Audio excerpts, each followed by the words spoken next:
হে আগদিয়া পাছদিয়া আগদিয়া পাছদিয়া পঞ্চ আয়তিয়ে কি রাম রাম পঞ্চ আয়তিয়ে আমি কেন করতে লাগে আমাকে দেওয়ার জন্য সরকার আছে না আমাদের প্রধান কাম হচ্ছে ভোট দেওয়া দেখুন কাকা আমাকে সরকারে বাড়ি দিছে লাইট দিছে তেল দিছে জব কার্ড দিছে আর একটা জিনিস দিছে আমাকে হাগার জন্য একটা ছোট বাড়ি দিছে দেখা আজি আইছো ৰঞ্জন তালুকদাৰৰ ওচৰলৈ ভোগালী বিহুৰ শুভেচ্ছা জনাইছো আপোনাকো জনালো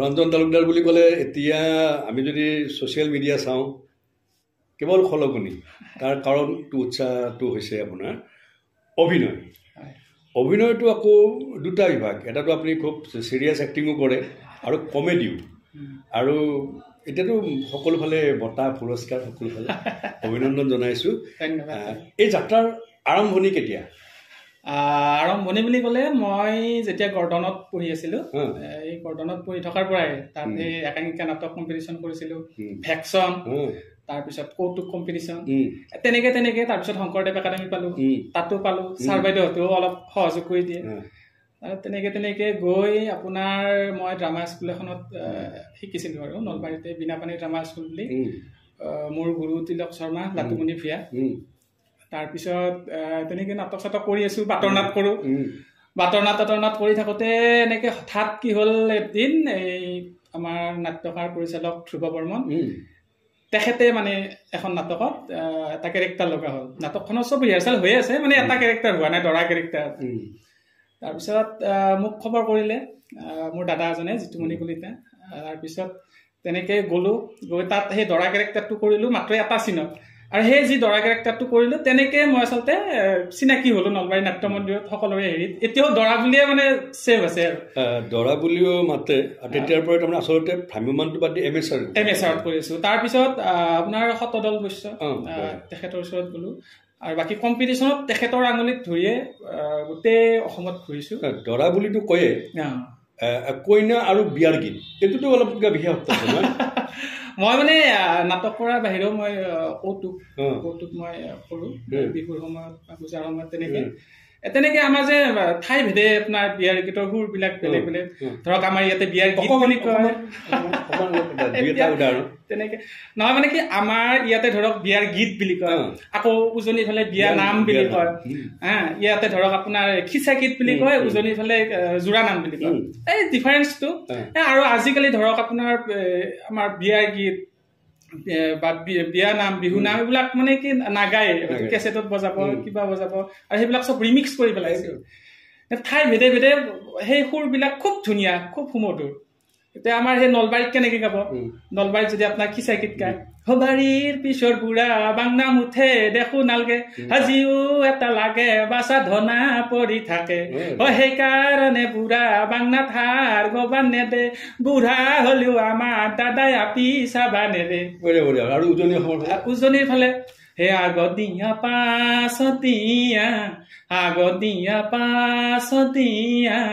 পঞ্চ আয়তিয়ে কি ৰাম ৰাম পঞ্চ আয়তিয়ে বৰপেটাৰ ফালে বৰপেটা অকণমান সুৰটো বেলেগ কেনেকুৱা কি ফুল ফুলে আমাৰে মাইকে লাইটত জ্বলে কি ফুল ফুলে আমাৰে মাইকে লাইটত জ্বলে আহিব কৈছিলো চহৰতীয়া 10টা বাজাতে চহৰতীয়া আহিলি 12টা বাজাত চহৰতীয়া বান্ধি থম এতিয়া মুখৰে ৰুমেল খেন চহৰতীয়া গুচাই দে ভিনি দেও চহৰতীয়া দাঁত আছে না নাই চাওঁ চহৰতীয়া বান্ধি থম এতিয়া তাৰমানে এতিয়া গোটেই অসমতে যদি বিয়া নামৰ নামতি নাপায় আপোনাক নিবই পাৰে দহটা কিনি পেলাই নহয় আচলতে আমাৰ থলুৱা যিবিলাক গীত মাত চৰ্চা কৰি ভাল পাওঁ বিহু নাম হওক বা আমাৰ লোকগীত হওক বা আমাৰ বিয়া নাম হওক এইবিলাক মই সৰুৰে পৰা ভাল পাওঁ মই প্ৰফেচনেলি ছিংগাৰ নহয় বা তেনেকে মই শিকা মই সুবিধাও নাপালোঁ তেতিয়া মাজতে নাটকৰ এটা সংলাপ এতিয়া বহুত কেইখন নাটক কৰা গৈছে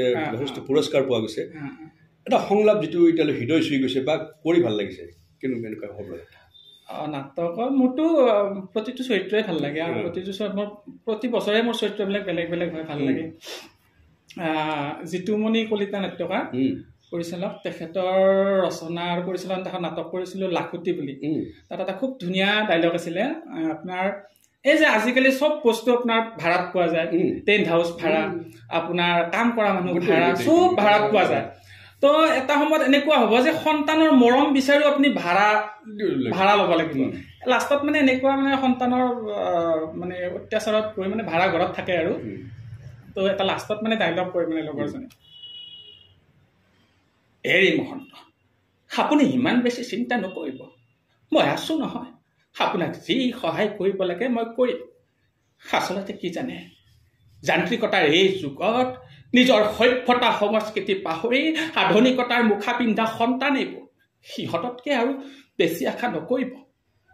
চাই থাকক মহন্ত, আৰু কেইদিনমান পিছত টেন্ট হাউচৰ দৰে মানুহে মৰম হাউচ কৰিব, আৰু আমাৰ নিচিনা দুৰ্ভগীয়া পিতৃ মাতৃবিলাকে সন্তানৰ মৰম ভাড়াত ল'ব লাগিব। মানে এই সংলাপটো হৃদয় গৈছে আৰু এনেকুৱা এটা বাৰ্তা দিছে। আজিকালি আপোনাৰ বৃদ্ধাশ্ৰম হৈছে, মাক দেউতাক ঢুকালেও বেলেগে সৎকাৰ কৰিব লাগে। এইবাৰ আপুনি সদৌ অসম একাংকিয়া নাট প্ৰতিযোগিতা প্ৰসন্দনাৰায়ণ চৌধুৰীৰ 34 সংখ্যক হৈ গ'ল, তাতে আপুনি শ্ৰেষ্ঠত্বৰ বঁটা পালে। নাটক কোনখন আছিল? নাটক আছিল আপোনাৰ গুণ বুলি নাটক। তাৰে কিবা এটা সংলাপ? সেইখনো অৱশ্যে বৰ বেছি ৰিহাৰ্চেল নহ'ল, তথাপি তাত এক্টিঙে বেছি আছিলে। তোমাক মই হাতযোৰ কৰিছো, মোৰ মানুহজনীৰ মুখখনলৈ চাই সেইখন সহায় কৰি দিয়া।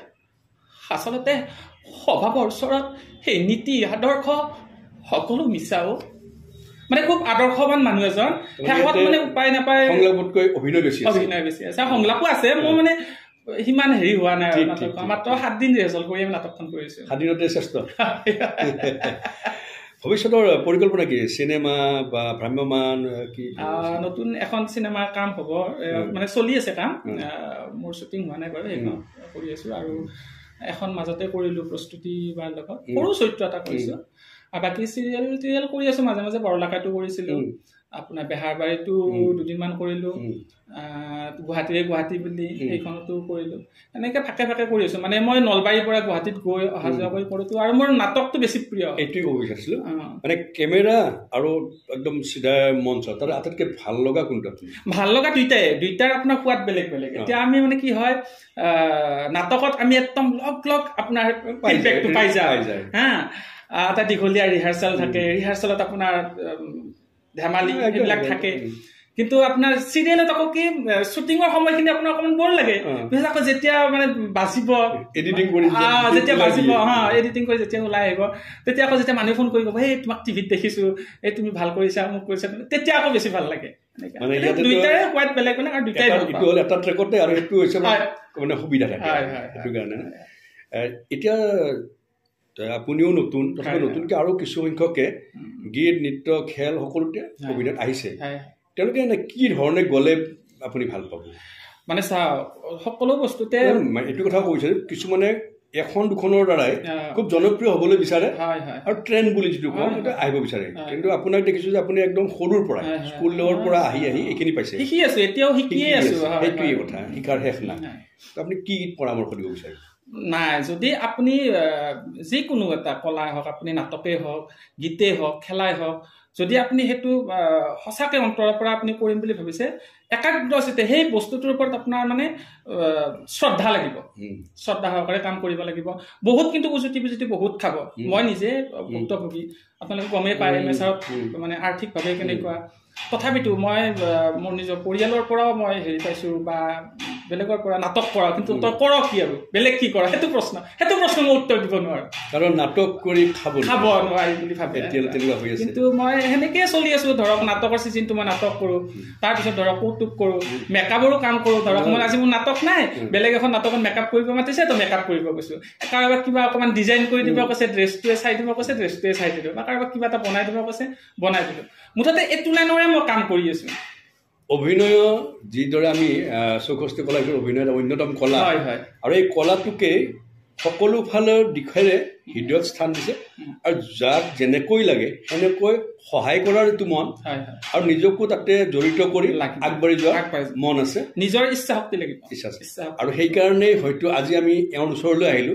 এই কথাখিনিয়ে নিশ্চয় দৰ্শকক অনুপ্ৰাণিত কৰিব কাম সৰু বৰ বুলি নাই আৰু নাটকত অকল মঞ্চত থাকি অভিনয় কৰে সেইটোও নহয়, তাৰ পিছফালেও বহুত কাম থাকে আৰু এইখিনিৰ জৰিয়তে ইমানখিনি আগবঢ়াৰ কাৰণে আৰু ভৱিষ্যতে আগবাঢ়িবলৈও আমাৰ ফালৰ পৰা শুভেচ্ছা থাকিল।